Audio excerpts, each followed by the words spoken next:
La moitié des entreprises créées a disparu au bout de 5 ans, par manque de préparation ou de formation. C'est un fait. Les vraies questions qui se posent sont comment bien se préparer? Et est-ce nécessaire de se former à la méthodologie de création d'entreprise?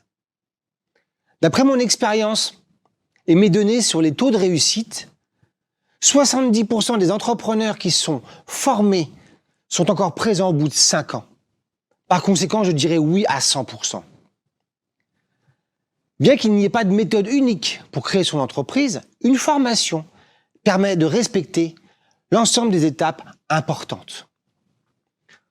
Pour moi, je en vois 5. Premièrement, la validation de votre projet personnel et de votre idée. Plusieurs points sont à vérifier.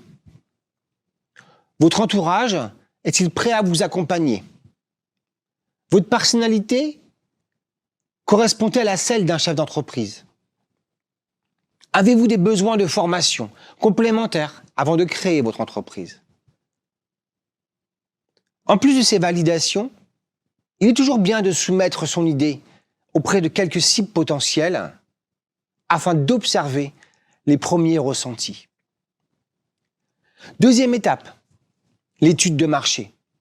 Vous devez réaliser une analyse de votre marché. Vous devez rencontrer vos clients potentiels et les interroger. Vous devez analyser vos concurrents et comprendre leur fonctionnement. Enfin, vérifier l'évolution de votre secteur d'activité.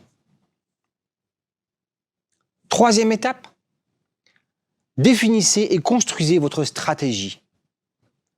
En fonction de l'analyse de vos concurrents et de l'attente de vos clients, c'est l'heure de faire vos choix stratégiques. Quelle est votre stratégie commerciale? Quelle est votre stratégie de communication?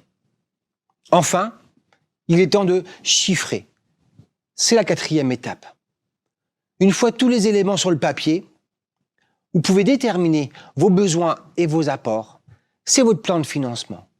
En parallèle, en fonction de votre stratégie, calculez votre chiffre d'affaires prévisionnel et vos résultats potentiels. C'est l'étape de la construction de votre prévisionnel d'activité. L'idéal est de le construire sur 3 ans. Enfin, dernière étape, votre business plan général. Les 4 premières étapes terminées, vous allez devoir regrouper vos conclusions et les insérer dans un business plan afin de le présenter à vos banquiers ou à des éventuels investisseurs. Si vous ne savez pas par quel bout commencer votre formation ou votre préparation, cliquez sur le lien en description de cette vidéo ou rendez-vous sur le site de Progetis afin de nous rencontrer et de démarrer ensemble votre nouvelle aventure d'entrepreneur.